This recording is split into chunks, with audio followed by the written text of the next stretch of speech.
How to turn off stolen device protection on iPhone. Hey everyone, welcome back to the channel. If you are new here, don't forget to hit the subscribe button and turn on the notification bell to not miss any updates.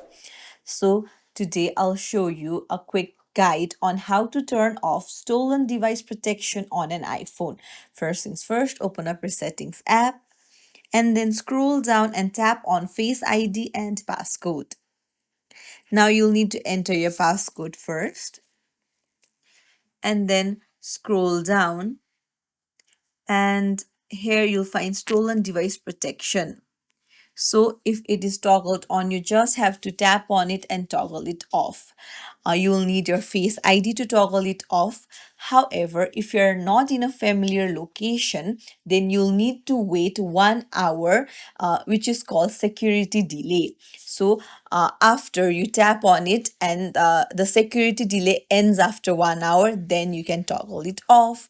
It's as simple as that. If you found this tutorial helpful, don't forget to like and subscribe to our channel for more tips and tricks. Thank you for watching.